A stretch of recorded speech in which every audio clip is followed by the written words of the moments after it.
இன்னைக்கு என்ன வீடியோ பார்க்க போறீங்க தெரியுமா? Home tour. என்னோட வீட்டை நான் உங்களுக்கு சுத்தி காட்டுறேன். இன்னைக்கு பையனுக்கு டாக்டர் கிட்ட போனேங்க. அதனால டாக்டர் என்ன சொல்லியிருக்காங்கன்றத நான் நாளைக்கு சொல்றேன். இன்னைக்கு வீடியோ அப்லோட் பண்ணணுன்றதுக்காக தான் இந்த ஹோம் டூர் வீடியோ நான் போடுறேன். வாங்க எல்லாருமே எங்க வீட்டுக்குள்ள. வீடு எப்படி இருக்குன்னு பாருங்க. ஒரு சின்ன வாசலுக்கு 3 வீடு. அந்த 2 வீடும் வேற வேற வீடுங்க. எனக்கு இது வீடு. கதவை திறந்தா ஒருத்தருக்கு ஒருத்தர் பார்த்துக்கிற மாதிரி வரும். அதனால தான் எல்லாரும் டோர் லாக் பண்ணியே வச்சுருப்பாங்க. நான் ஃபுல் டோர் ஓப்பனில் இருக்கக்கூடாது அப்படின்றதுக்காக நான் இந்த பக்கெட்டை வந்து இந்த கதவு கிட்ட வச்சுப்பேங்க. இப்படி இருந்தால் கதவு வந்து ஃபுல்லாக ஓப்பன் ஆகாது. இந்த பக்கெட்டில் ரேஷன் அரிசி போட்டு வச்சுருக்கேங்க. பட்டையும் மிளகாவும் போட்டு வச்சுருக்கேன். இப்படி பண்ணுறதுனால பூச்சியும் வண்டும் வராமல் இருக்கும். நைட்டு பசங்கள்லாம் தூங்கினதுக்கப்புறம் இந்த வீடியோ எடுத்துட்ருக்கேன். இங்கே பாருங்கள், லென்ஸ் வந்து இருக்கு பாருங்க இந்த கதவுல. அதனால வெளியில யாராவது இருந்தா பாத்துக்கலாம். என் பையன் செஞ்ச கேலண்டர், ஒரு அயன் பாக்ஸ் இருக்கு மேல இந்த டேபிளுக்கு மேல. இந்த டேபிள்ல தான் கீழே வந்து மெடிசன் இதெல்லாம் வந்து வச்சுப்பேன். ஒரு சேர் வந்து பசங்க உட்கார்றதுக்காக வச்சிருக்கேன். இதுக்கு மேல ஒரு வால் கிளாக் இருக்கு. இதை நீங்க வீடியோல அப்பப்போ பார்த்துருப்பீங்க. இது வந்து 3 பீஸ் லைன் தான், EB. அது வந்து மேல இந்த இடத்துல இருக்குங்க. இந்த வீட்டோட வயசு 35 வருஷங்க. ஹாலில் இருக்கிற இந்த ஷெல்ஃபில் திங்ஸ் எல்லாம் வச்சுருக்கேங்க. அவ்வளோதாங்க, சிம்பிளாக இந்த ஹால் முடிஞ்சிருச்சு. இதில் வந்து இந்த ஃப்ரிட்ஜ் மட்டும்தான் எக்ஸ்ட்ராவாக இருக்கும். இந்த வீட்டுக்கு டைல்ஸ் போட்டு 2 வருஷம் ஆகுதான். அதுக்கு முன்னால் வந்து டைல்ஸ் இல்லாமல் நார்மல் தரை தான் வச்சுருந்துருக்காங்க. இது ரொம்ப பழைய வீடு தான், ஆனால் கொஞ்சம் ஸ்ட்ராங்காக தான் இருக்குது வீடு. பின்னால் ஃப்ரிட்ஜோட வாட்டர் வந்து லீக் ஆகி தண்ணி வரும்ல, அதோட தான் கலெக்ட் பண்ணுறதுக்கு இந்த டப்பா வச்சுருக்கேன். இப்போ இந்த ரூம்குள்ளே போகலாம். இந்த ரூம் வந்து பிள்ளைங்க படிக்கிறதுக்காக யூஸ் பண்ணிப்பாங்க. இங்கே ஒரு டேபிள் ஃபேன் இருக்குது. இதை நாங்கள் பெட்ரூமில் தான் மோஸ்ட்லி யூஸ் பண்ணுவோம். ஆனால் படிக்கிறது அதிகமாக இங்கே படித்ததுனால இந்த டேபிள் ஃபேனை இங்கேயே நான் வச்சுருக்கேன் ஒரு வாரமாக. அப்புறம் பாருங்கள், டிவி. இதுதான் வந்து ரொம்ப பழைய டிவி, ஆனால் ரொம்ப நல்ல டிவி. எவ்வளோதான் ஆனாலும் ஓடிக்கிட்டு தான் இருக்குது இன்னமும். அடிதடி எல்லாம் வந்து பார்த்துருக்கு அந்த டிவி. சின்ன பையனுக்கு ரொம்ப முடியாமல் இருந்தது பார்த்தீங்களா? அவன் இந்த சோஃபாவில் உட்கார்றப்போ ரொம்ப கேப் இருக்கும். பக்கத்தில் ஒரு கார்பெண்டர் ஒர்க் பண்ணிட்டு இருந்தார். அவரை கூப்பிட்டு இந்த மாதிரி சோஃபாவில் இதை நான் ஏதாவது ஒன்று மேலே வந்து பிளைவுட் மாதிரி ஃபிக்ஸ் பண்ணணும் அப்படின்னு சொல்லியிருந்தேன். அவர் என்ன பண்ணினார், இதை வந்து ஃபிக்ஸ் பண்ணி கொடுத்தாரு. ஆனால் டோட்டலாக தரமே கிடையாதுங்க. இந்த அட்டைப்பெட்டியில் என்னோட பசங்களோட திங்ஸ் எல்லாம் போட்டு வச்சுருக்காங்க. இதை அவங்க யூஸ் பண்ணிப்பாங்க. ரன்னிங் கண்டிஷனில் தான் இது இருக்குது இப்போதைக்கு. அது என்னோட பெரிய பையனோட பேகு. ஒரு சின்ன ஸ்டூல் இருக்குங்க. அதுக்கு பக்கத்தில் ஒரு பையில் கற்றாழை வச்சுருக்கேன். இந்த கற்றாழையை மண்ணில் நட்டு வைக்கணும்னு தான் வாங்கிட்டு வந்தேன். ஆனால் அதுக்கான மண் இல்லை என்கிட்ட. அதை வாங்கணும், அதை வைக்கணும் அப்படின்றதுனால இது அப்படியே இருக்குது. ஆனால் அழுகி போகலை, காஞ்சு போகுது. ஆனால் நல்லா வளர்ந்துக்கிட்டே இருக்குது. முத்தி போகிறதெல்லாம் காஞ்சிரும். அதனால் அழுகி போகலைங்க. அடுத்ததா அதுக்கு பக்கத்துலேயே என்னோட மெஷின் போட்டிருக்கேன். அதுக்கு ஒரு சேர், நான் உட்காந்து தைக்கிறதுக்காக அங்கே ஒரு சேர் இருக்குது. அதுக்கு பக்கத்தில் ஒரு பாய் வச்சுருக்கேன். இங்கே அந்த மெயின் சோஃபா இருக்குது. இந்த சோஃபாவில் அங்கே ஒட்டு கொடுத்துருக்காங்க பாருங்கள் சைடில். இங்கே பாருங்கள் எப்படி வந்து போட்ட 2வது நாளே வந்து பல்ல விழுந்து இது உடஞ்சிருக்கு.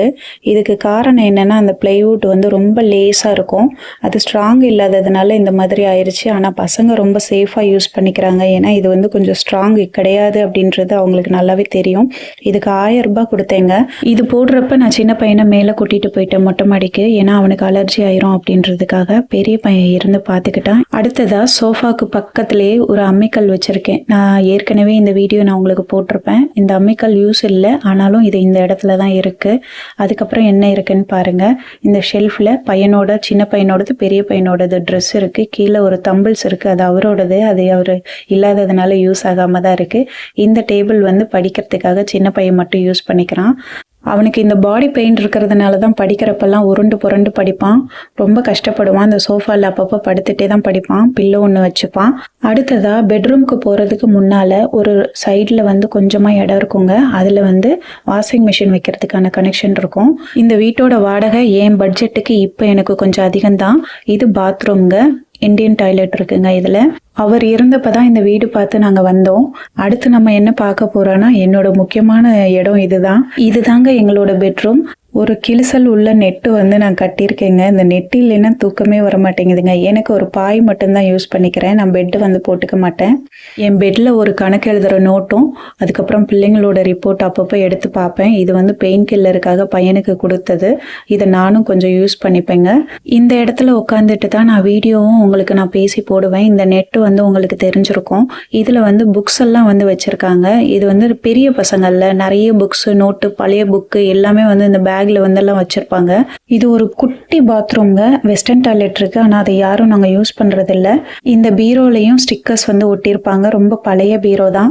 பாருங்கள் பசங்க எப்படி அழகாக தூங்கிட்டு இருக்காங்க. சின்ன பையன் என்ன பண்ணுவான், அவன் தூங்குறப்போ அவனுக்கு ரொம்ப பெயின் அதிகமாகிறதுனால அவன் தலைக்கு வச்சிருக்கிறது, என் பெரிய பையன் தலைக்கு வச்சிருக்கிறது, காலுக்கு வச்சிருக்கிறதுன்னு எல்லாத்தையும் எடுத்து அவன் கால் அடியில் போட்டு நல்லா அழுத்தி படுப்பான். அப்படிலாம் பண்ணால் அவனுக்கு கால் வலிக்காதான். என் பெரிய பையன் எவ்வளோ நீட்டாக தூங்கிட்டு இருக்கான் பாருங்க. இன்னும் கொஞ்சம் நேரத்தில் அந்த பில்லோக்களை எல்லாம் அவன் உருவி எடுத்துருவான் எழுந்து. சைடில் இந்த கட்டிலுக்கு பக்கத்தில் ஒரு டோர் இருக்குங்க. இதை ஓப்பன் பண்ணால் ஒரு பால்கனி இருக்கும். பக்கத்தில் மரங்கள்லாம் இருக்கிறதுனால பூச்சிங்கெல்லாம் உள்ளே வரும். அதனால இந்த டோரை மோஸ்ட்லி நான் லாக் பண்ணி தான் வைப்பேன். நைட்டெல்லாம் ஓப்பன் பண்ணி வச்சோன்னா அவ்வளோதான், படுக்க முடியாது. அதுக்கப்புறம் பாருங்க ஓடாத ஒரு ஏசி ஒன்று இருக்கு. இந்த இன்வெர்டரில் தீப்பொறி மாதிரி ஒரு நாள் வந்தது அந்த ஒயரில். அதுல இருந்து இந்த ஏசி ஓடுறது இல்லை. இதில் கேஸும் காலியாயிருச்சு. இது யூஸ்லெஸ் தான். 8 மந்த்ஸாக இது சும்மா தான் இருக்கு. வெயில் காலத்தில் டேபிள் ஃபேனும் வச்சுப்போம். பையனுக்கு நார்மலாக வந்து ஏசியெல்லாம் யூஸ் பண்ணக்கூடாது. அதனால எனக்கு இதை சரி பண்ணணும்னு தோணவே இல்லை. இப்படியே விட்டுறலாம் அப்படின்னு நான் விட்டுட்டேன். அதை விற்கணுன்ற ஐடியாவில் இருக்கிறதுனால அதை நான் பற்றி யோசிக்கவே இல்லை. வீடு காலி பண்ணுறப்ப சைடு சீட்டரையும் அந்த ஃப்ரிட்ஜையுமே வித்துடலான்னு தான் நினைக்கிறேன். ஃப்ரிட்ஜில் வச்ச பொருளை சாப்பிட்றது கூட பயமாக இருக்குது. அதனால தான் மிக்சியும் அதுக்கப்புறம் அந்த கிரைண்டரும் வந்து இந்த டேபிளில் வச்சுருக்கேன். பியூரிஃபையர் இங்கே இருக்குங்க. இதை தாங்க கிச்சன். ஆல்ரெடி கிச்சன் டோர் நான் போட்டிருப்பேன். இந்த வீட்டில் இருக்கிற எல்லா பொருளுமே அவர் வாங்கி கொடுத்தது தான். அதை நாங்கள் இப்போ யூஸ் பண்ணிகிட்ருக்கோம். விளக்கேற்ற மாட்டிங்களா, சாமி கும்பிட மாட்டிங்களான்னு கேட்டிங்க. எனக்கு கர்ப்பப்பை பிரச்சனை இருக்கிறதுனால நார்மலான டேஸ் வந்து மாதத்தில் ரொம்ப கம்மியாக தான் இருக்கும். விசேஷ நாட்கள் எல்லாம் பசங்க தான் விளக்கேற்றுவாங்க. எப்படி இருக்குன்னு பாருங்க. இந்த பூவை நானே தான் ரெடி பண்ணி போட்டேன். அழகா இருக்குல்ல. இவ்வளோதாங்க என்னோட ஹோம் டூர். இந்த வீடியோ பிடிச்சிருக்கா? இந்த வீடியோ பிடிச்சிருந்ததுன்னா மறக்காமல் லைக் பண்ணிக்கோங்க. நன்றி, வணக்கம்.